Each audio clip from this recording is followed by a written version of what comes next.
Hola a todos, bienvenidos a este espacio de reflexión en el que quiero compartir algunas de mis ideas con ustedes, algunas de las cosas que he aprendido en mi camino espiritual, algunas de mis creencias, con el objetivo de que les sean útiles en su camino y de que los ayuden a encontrar paz y los ayuden a encontrar bienestar.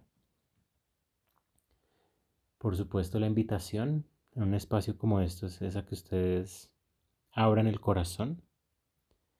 Permitan que estas palabras que yo estoy pronunciando entren a su corazón y ustedes sentirán si resuenan o no resuenan, si es para ustedes o no es para ustedes en este momento o no, si les sirve o no les sirve. Y la invitación es a que después de dejar entrar esas palabras, ustedes miren qué es para ustedes y qué no. Lo que es para ustedes lo tomen, lo atesoren, lo usen, y lo que no es, pues simplemente lo dejen ir. Mi nombre es David González. Esto es parte de los podcasts y de los audios que voy a estar compartiendo como parte de mi proyecto Caminos de Conciencia. Así que bienvenidos. El día de hoy quiero hablar sobre un tema que para mí es fundamental en mi camino espiritual y tiene que ver con el ejercicio y con la habilidad de observar los pensamientos y no creer todo lo que nos dicen. Uno de mis maestros espirituales favoritos que más ha influido en mi camino es el maestro Eckhart Tolle, autor del Poder de la Hora, su libro más famoso, y Una Nueva Tierra, o El Silencio Habla. Esos son los libros que recomiendo mucho porque me han servido mucho en mi camino. Y una de las frases de él que más me gusta es esta que dice así: qué gran libertad hay cuando puedes observar tus pensamientos y no creer todo lo que dicen. Qué gran libertad. Y esa es la invitación de hoy, a que tengamos la intención de aprender a observar nuestros pensamientos y adquiramos la capacidad de no creer todo lo que nos dicen. Ese simple cambio puede hacer que la percepción que tenemos de nuestra vida y de nuestro entorno se modifiquen radicalmente. Porque muchas veces lo que percibimos, la realidad que creemos que existe a nuestro alrededor, realmente está siendo creada por un montón de ideas y un montón de patrones de pensamiento viejos que vienen desde nuestra infancia, desde nuestra educación, de experiencias traumáticas que tuvimos, de nuestros familiares, de nuestra cultura. Y a partir de eso se crean ciertos patrones, ciertas formas automáticas en las que nuestra mente reacciona frente a los eventos externos. Y eso nos lleva a tener una interpretación de la realidad que está basada en el pasado y muchas veces que está basada en el miedo y muchas veces que está basada en creencias que adquirimos de pequeños y que no hemos cuestionado. Y por tanto, tenemos una percepción de la realidad que puede ser muy distinta a cómo sería si lo percibimos con inocencia en el momento presente y desde un lugar de paz. Entonces, el primer paso para empezar a hacer este ejercicio de observar nuestros pensamientos y no creer todo lo que nos dicen es precisamente tomar conciencia de nuestros pensamientos. Ese es el primer paso, es el primer momento en este proceso al que los estoy invitando. Y frente a esto, uno podría preguntarse, pero ¿cómo hago para tomar conciencia de mis pensamientos? ¿Cómo hago para saber cuáles son mis pensamientos? Porque tengo muchos y puede ser difícil decir cuáles son. En un día podemos llegar a tener entre 60.000, 100.000 pensamientos y sería absurdo tratar de hacer una lista de todos y saber qué fue lo que pensamos en el día. De eso no se trata el ejercicio que estamos proponiendo aquí. De lo que se trata el ejercicio es de observar ciertos patrones de pensamiento. Nos vamos a dar cuenta, cuando empezamos a observar nuestros pensamientos, de que aunque el tema en el que estamos pensando cambia, y puede que pensemos en una persona hoy, en otra persona mañana, en un problema hoy, en otro problema mañana, si observamos nuestros pensamientos, nos vamos a dar cuenta de que hay una estructura similar, de que hay un patrón, una forma similar de aproximarnos a la realidad. Y es de esos patrones recurrentes de los que debemos hacernos conscientes. Entonces, por ejemplo, alguien que es paranoico tiende a interpretar la realidad como si los demás estuvieran tratando de hacerle algo malo o como si algo malo estuviera a punto de ocurrirle. Su patrón es el mismo, aunque cambien los personajes, aunque cambien las situaciones exteriores. Un día se sentirá perseguido y atacado por un personaje, otro día se sentirá atacado y perseguido por otro personaje o por otro peligro. Entonces, cuando esa persona que es paranoica, por ejemplo, toma conciencia de ese patrón de pensamiento, se da cuenta de que en muy distintas situaciones tiende a sentir sensaciones y a crear pensamientos muy similares. Diferentes, quizás sí, específicamente en el tema preciso, pero energéticamente son muy parecidos.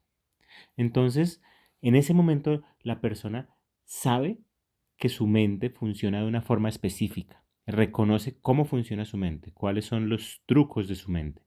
Y si presta más atención, se va a dar cuenta de que esos patrones de pensamiento tienden a activarse en ciertas situaciones específicas, usualmente, por ejemplo, cuando hay estrés. Y entonces, una vez uno toma conciencia de esos patrones, en el momento en el que el patrón de pensamiento se activa, uno adquiere la capacidad de cuestionarlo.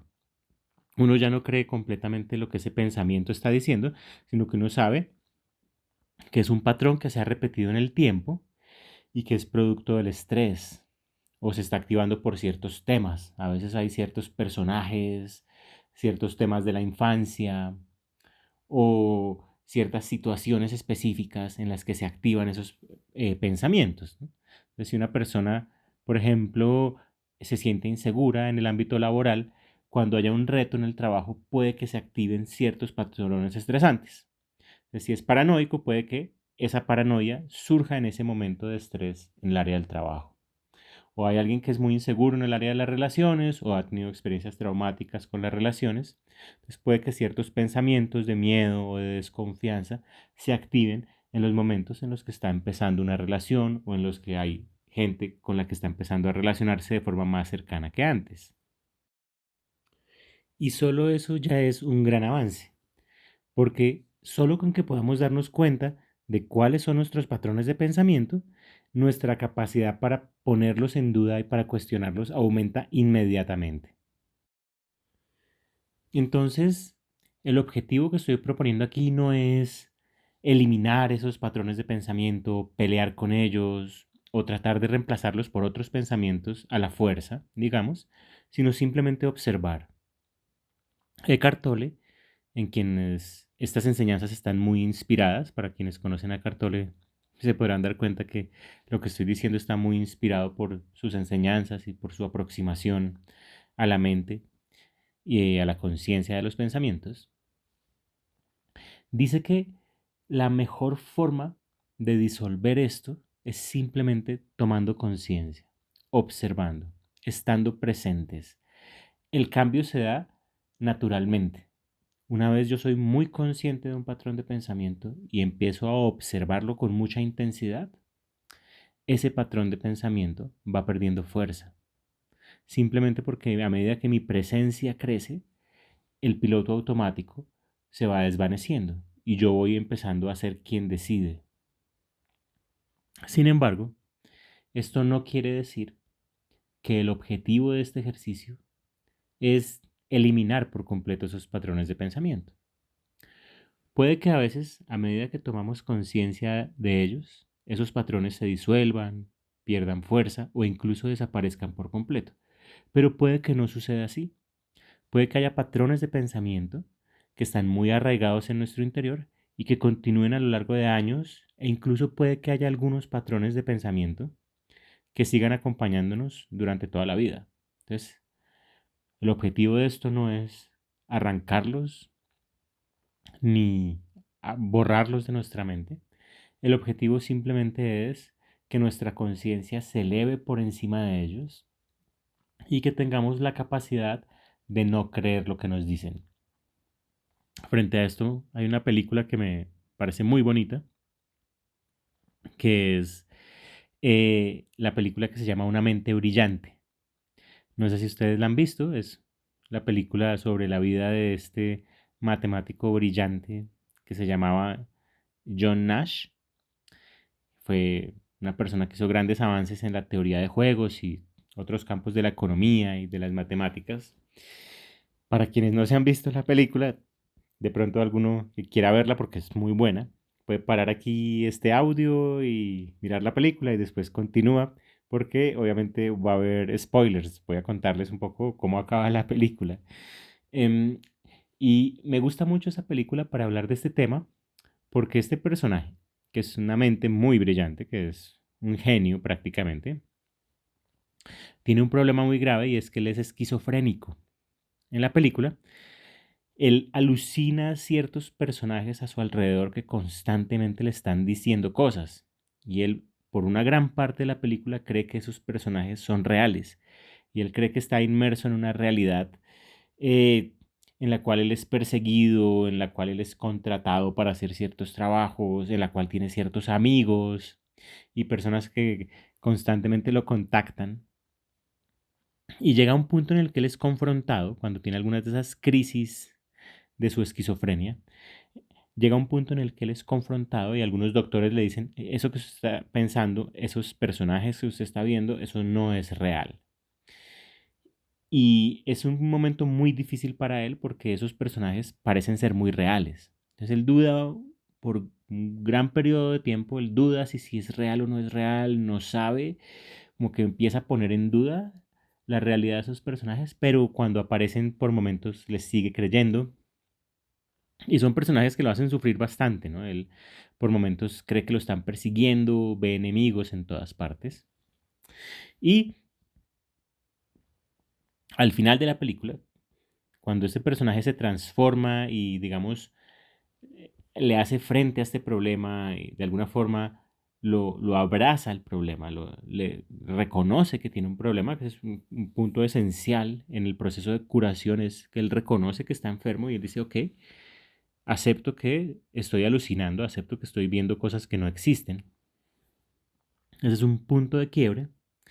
Y lo que él logra al final de la película no es que estos personajes se vayan. Cuando uno ve algunas de las escenas al final, él va caminando y al lado de él van caminando estos personajes, estos amigos imaginarios y esos personajes que le dicen cosas y que lo atormentan, siguen caminando a su lado. Y él los observa caminar a su lado, pero no les pone atención. Él sabe que no son reales. Aprende a convivir con ellos y ya ellos pierden poder, dejan de hacerlo sufrir, él puede vivir una vida normal y plena, pero el patrón de pensamiento no se va, sigue apareciendo porque era algo que estaba muy profundo, digamos, en su enfermedad en ese caso. Pues puede que así también con nosotros haya temas que vuelvan a aparecer una y otra vez sin importar qué tanto hayamos sanado, sin importar si llegamos a ser incluso maestros iluminados o la persona más exitosa del mundo, puede que sigan esos pensamientos. Una de mis maestras de meditación, Isha Yud, es una gurú para mí, es una maestra iluminada. Ella nos cuenta, a los que hemos compartido con ella, en ciertos espacios que después de que ella se ilumina o alcanza ese estado en el que se encuentra en unidad con el universo y en el que se trasciende al ego, ella dice de todas formas, hay ciertos patrones de pensamiento que siguen rondando por mi mente. Por ejemplo, en relación con el peso. Se sigue viendo al espejo y hay una vocecita que le dice, ah, tu cuerpo no es perfecto, o lo que sea, que diga la voz, ¿no? Para cada uno la voz es diferente. Ella dice, la diferencia es que ahora esa voz es como si fuera un pequeño insecto que va a mi alrededor y que yo puedo ignorar, porque sé que no es real. Mientras que antes parecía ser algo serio, grande, a lo que yo tengo que ponerle cuidado y a lo que tengo que creerle, y que por tanto me lleva a sufrir profundamente. Entonces, el cambio de conciencia no está necesariamente en hacer desaparecer los pensamientos, sino en tomar conciencia de ellos, en poder observarlos y poder desidentificarme. Cuando digo desidentificarme, quiero decir que tomo distancia. Cuando yo estoy identificado con esos pensamientos, cuando yo creo que esos pensamientos son yo, que esa es mi realidad, estoy totalmente inmerso en la historia y todo lo que dicen es la verdad. Cuando yo puedo tomar distancia y darme cuenta de que yo no soy esos pensamientos, sino que esos pensamientos emergen, ocurren en mi conciencia y muchas veces emergen de forma automática, repetitiva, como si fuera un disco rayado, en ese momento yo adquiero la capacidad de dejar de creerles. Y ese es el objetivo del ejercicio de observación. Lo primero es saber cuáles son esos patrones. Cada uno tiene temas diferentes. A mí, por ejemplo, en lo personal, em, puedo ver ciertos patrones de pensamiento en relación, por ejemplo, con la culpa. Sé que muchas situaciones diferentes me hacen sentir culpable en relación con ciertos tipos de resentimientos con las relaciones personales, que me doy cuenta que no tienen que ver con las personas que están a mi alrededor, sino conmigo, en relación con ciertos miedos. ¿Y cómo reconoce uno que lo que está percibiendo es producto de un patrón de pensamiento arraigado en uno mismo y no que es algo que de verdad está pasando en la realidad? Pues hay varias cosas. Lo primero es ver que se repite en situaciones diferentes. Entonces, por ejemplo, yo he visto que muchas veces tengo un problema y ese problema me causa ansiedad o me causa miedo o me causa cierto tipo de preocupación y mi mente me dice que la razón por la que estoy preocupado, la razón por la que estoy angustiado es por esa situación que está ocurriendo en el mundo exterior. Y de repente esa situación cambia o esa situación se soluciona o desaparece por alguna razón y muy rápidamente emerge un patrón de pensamiento muy similar en relación con otro tema. Es decir, a los 2 días o incluso a las 2 horas me veo otra vez preocupado y angustiado, pero con otra excusa. Entonces cambió la forma externa, pero lo que siento adentro es lo mismo. Es la misma energía, es la misma sensación de angustia, los mismos pensamientos, pero con otro contenido, digámoslo así. Entonces, es como la misma forma de pensamiento. Cambia, sí, es un pensamiento diferente en la medida en la que se está refiriendo a cosas diferentes, pero energéticamente lo que yo siento y mi experiencia es muy parecida. Entonces yo puedo ver que realmente esa situación externa simplemente estaba detonando esa energía y ese patrón de pensamiento que estaba dentro de mí. Y si yo soluciono ese nuevo problema, eso me va a hacer sentir tranquilo por un breve instante, pero como el problema es que el patrón de pensamiento está en mí y se está activando, va a buscar otra excusa para activarse y se va a volver a sentir de la misma forma. Si alguien se siente culpable, no importa qué tantas buenas obras haga o qué tanto se esfuerce, si su patrón de pensamiento es un patrón recurrente de culpa, con facilidad va a volver a encontrar cosas para sentirse culpable. Si alguien se siente en peligro, no importa qué tantas precauciones tome, qué tantas medidas, qué tanto se proteja, va a encontrar razones para sentirse en peligro. Si alguien siente que no es lo suficientemente bueno y que no es valioso, no importa qué tantas cosas logre, siempre va a encontrar situaciones o personas que van a detonar esa inseguridad. Entonces, cuando uno reconoce eso que se está detonando, uno puede tomar conciencia y saber que no es algo externo, sino que es un patrón interno que se está detonando. Y eso me da la posibilidad de observarlo. Y muchas veces, cuando yo voy a la raíz de ese patrón de pensamiento, ese patrón se disuelve. A veces debajo de ese patrón de pensamiento hay emociones o recuerdos y cuando yo siento esas emociones o tengo acceso a esos recuerdos y comprendo de dónde surge, el patrón se disuelve. Pero hay otras veces en las que es tan intenso que el patrón va a seguir ahí, incluso después de que yo haya hecho la terapia, incluso después de que haya sentido las emociones. Y la invitación es hacer las paces con él, así como John Nash hizo las paces con sus amigos imaginarios, y aprender a vivir una vida plena en la que yo puedo observar mi mente y no creer todo lo que me dice. Un buen ejercicio para empezar a tomar conciencia de esos patrones de pensamientos puede ser la escritura o hablar con alguien, porque ahí uno externaliza y observa los pensamientos. Cuando uno lee lo que uno piensa o cuando uno se ve hablando y explicándole a otra persona lo que uno piensa, muchas veces se va a dar cuenta de patrones y de elementos comunes y de situaciones comunes de los que no se habría dado cuenta si simplemente sigue en el modo normal, viviendo el día a día a través de sus pensamientos. Cuando uno hace el ejercicio de escribir, que es algo que a mí me ha servido mucho y que es una práctica espiritual que recomiendo, escribir diarios, uno empieza a tomar una conciencia mucho mayor de lo que ocurre en su interior. Hay muchos métodos, hay muchos caminos, esto es solo algo que me ha servido a mí, pero me sirve mucho, porque cuando uno escribe, y uno de los trucos de esto es ser completamente honesto y poder decirlo todo. Si ustedes no tienen confianza para hablar con alguien, quizás la escritura es una mejor alternativa porque es importante que yo pueda dejar salir todo, incluso aquellos detalles que de pronto me pueden dar vergüenza o aquellas cosas, aspectos de mí mismo que no quiero reconocer. Entonces es muy importante que yo pueda plasmarlo todo tranquilamente en el papel. Y cuando uno escribe y se permite observarlo, es una forma de tomar distancia del pensamiento. Porque cuando uno está leyéndolo, en el momento en el que uno lo lee ya no lo está pensando, sino lo está leyendo y lo puede observar. Una recomendación es no leerlo apenas uno lo acaba de escribir, sino dejar pasar un tiempo, dejar enfriar ese texto que uno escribió y leerlo después unos días después, unas semanas después. En mi caso, a mí me gusta leerlo un año después, pero no tiene por qué ser tanto tiempo. Em, y al observarlo, al mirar eso que escribí, tomo conciencia de partes de mí que no había visto antes. Entonces, esa es una forma, pero el simple hecho de tener la intención y de prestarle atención a los pensamientos que estamos teniendo constantemente, el simple hecho de tener la intención de ponerme en la postura del observador o del testigo de los pensamientos, ya genera un cambio de conciencia. Por supuesto, si eso se apoya con ejercicios de meditación y de relajación, vamos a entrenar nuestra mente para entrar en ese modo de observador, en ese modo alerta en el que yo observo y no me identifico con los pensamientos.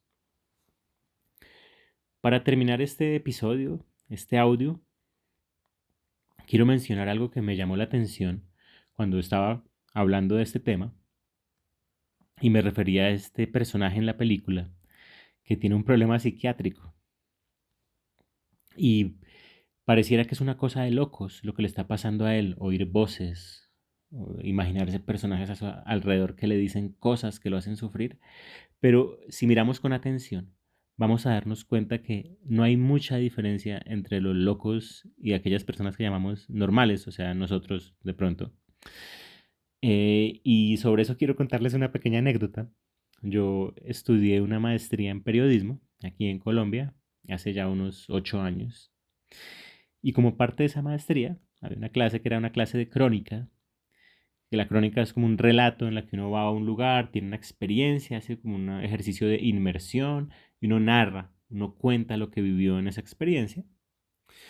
Y yo, como mi ejercicio en la clase de crónica en periodismo, decidí ir a un hospital psiquiátrico, ¿no? Dos de mis mejores amigos, una pareja de esposos, son ambos psiquiatras y la esposa de mi mejor amigo trabaja en un hospital psiquiátrico en esa época y me dio acceso a ir a entrevistar a los pacientes, me explicó en qué consistían sus enfermedades, qué le pasaba a cada uno. Yo estuve una semana yendo y hablando con ellos y fue una experiencia muy interesante. Había de todo, había la gente que era paranoica, los que eran obsesivo-compulsivos, los que oían voces en la radio, los que eran esquizofrénicos y tenían historias de terror en las que creían profundamente y no había forma de que dejaran de creer en eso.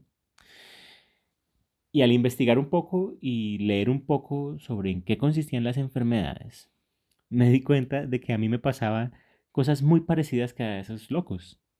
Me di cuenta que la diferencia entre esos locos y yo no tenía tanto que ver con el tipo de pensamientos que ellos tenían, sino con la intensidad. Es decir, a mí me pasaba lo mismo que ellos, solamente que en menor intensidad y yo tenía conciencia y podía observar esos pensamientos, mientras que ellos lo creían completamente. Entonces, la locura, digamos que es un caso en el que esos patrones de pensamiento se agudizan y perdemos total conciencia. Uno de los parámetros para saber qué tan loco está un loco es saber si tiene lo que se llama conciencia de la enfermedad. Es decir, si uno le pregunta, ¿tú crees que estás enfermo? Un loco que está muy, muy loco va a decir, no, yo no estoy enfermo. A mí lo que sucede es que me están persiguiendo. De hecho, hay una anécdota justamente ahora que hablé de la película de Una mente brillante, uno de los personajes en este hospital psiquiátrico, que fue uno de mis personajes favoritos en el sentido que fue al que le cogí más cariño y lo entrevisté varias veces, él vivía en una película de terror en este hospital psiquiátrico. Él sentía que a él le hacían cosas horribles, él sentía que lo violaban, él sentía que le pasaban cosas intensísimas, que había una conspiración contra él y él sentía que eso era real. No había forma de convencerlo de lo contrario. Entonces un día, como ejercicio terapéutico, en el hospital psiquiátrico, pusieron la película de Una mente brillante, la película de la que acabo de hablar aquí en este episodio. Y después de ver la película, pues hicieron un ejercicio de socialización con los pacientes del hospital y les preguntaron que qué pensaban.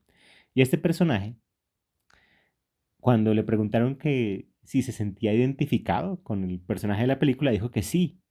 Sí, yo me siento muy identificado. Y en ese momento, todos los que lo estaban tratando y los médicos tratantes de él dijeron, uy, qué bueno, está tomando conciencia de enfermedad, se está identificando con el personaje que tenía esquizofrenia. Pero la respuesta que dio después este paciente fue muy graciosa porque dijo, sí, yo me identifico con él porque es un pobre señor al que todo el mundo lo persigue y tratan de hacerle cosas malas, pero nadie le cree. Todos creen que está loco. Y en ese momento nos dimos cuenta pues de que él realmente no tenía ninguna conciencia de enfermedad y estaba completamente seguro de que estaba sano. ¿No? Cuando normalmente les preguntan quién de ustedes creen que no debería estar aquí, que debería salir ya porque está sano, los primeros que levantan la mano y dicen yo estoy sano son los que están más locos. Los que comienzan a sanar empiezan a tomar conciencia de que están enfermos y ese es un gran paso en su proceso. Ellos levantan la mano y dicen sí, yo sé que estoy enfermo, yo sé que oigo voces, yo sé que imagino cosas y por momentos me las creo, por momentos no soy capaz de observarlas, pero sé que tengo un problema y ese es un gran paso. Entonces, esa experiencia de estar en ese hospital para mí fue maravillosa porque leí de todas esas enfermedades y me di cuenta que yo tenía un poquito de cada una de ellas, solo que en pequeñas dosis. Y que me hacía sufrir a mí, al igual que los hacía sufrir a ellos. Me di cuenta que yo tenía algo de obsesivo compulsivo, que tenía ciertas cosas con la paranoia, ciertos patrones de pensamiento depresivos, maníaco depresivos que llamaban, ¿no? O bipolares. Muy sutil. No, yo no para nada me considero una persona loca o enferma mentalmente, pero creo que todos tenemos eso y esos patrones hacen parte, digamos, de lo que hemos heredado como especie y van a seguir apareciendo seguramente durante muchas generaciones y vamos a ir sanando y eso se va a ir disolviendo a medida que tomemos conciencia y podamos observar nuestra mente. Entonces, no importa qué tan intenso sea tu caso, no sé qué tan intensos crees que sean tus pensamientos, de pronto pensamientos obsesivos que sientes que te atormentan, de pronto es algo muy sutil, una leve sensación de culpa o de inseguridad aquí y allá, pero en el fondo todos estamos en lo mismo. Ahí depende del caso, diferencias de grado, pero entre un loco y nosotros solamente es una cuestión de grados, no hay una diferencia radical. Y tomar conciencia de eso es bonito porque em, nos damos cuenta de que todos estamos en el mismo proceso y de que todos necesitamos sanar. Eckhart Tolle, eh, el autor del Poder de la Hora, cuenta en su libro que uno de los comienzos de su despertar, antes de tener su experiencia de iluminación, que él tuvo su experiencia de iluminación como cuando tenía unos 28 años, después de una crisis depresiva fuerte, Y después de eso su vida le cambió y, digamos, su percepción del mundo cambió radicalmente. Quienes quieran saber más, pues les recuerdo que, les recuerdo, les recomiendo que lean El poder de la hora.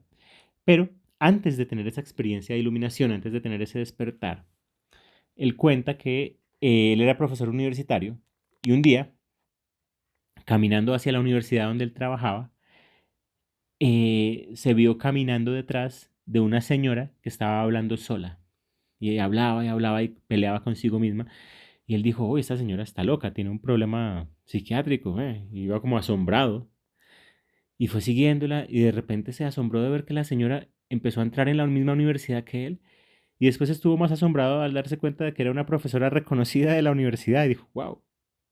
Y entonces estaba en el baño, Eckhart Tolle, mirándose al espejo. Y de pronto dijo para sí mismo, uy, espero no volverme así. Y cuando dijo eso, se dio cuenta de que él estaba hablando consigo mismo en voz alta, igual que la señora, y le dio risa y reconoció como por un momento su propia locura que había visto en la otra señora, la vio en él mismo y reconoció, ok, no, entre esa señora y yo no hay mucha diferencia.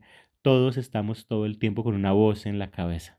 Puede que algunos lo digamos en voz alta, otros no, pero esa vocecita está ahí y es parte común de nuestra experiencia o de la experiencia de la mayoría de las personas. Entonces, este audio es una invitación a hacer las paces con esa voz, a no rechazarla, a no tratar de exterminarla, a no forzarnos a tener la mente en blanco. Si queremos hacerlo y funciona y el camino les ha funcionado, háganlo.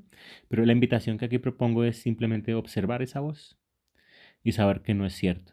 Y en ese momento se va a convertir eh, en algo que podemos dejar pasar, algo que podemos no darle importancia. Es como si fuera un loro o un pajarito que está haciendo ruido en nuestro hombro.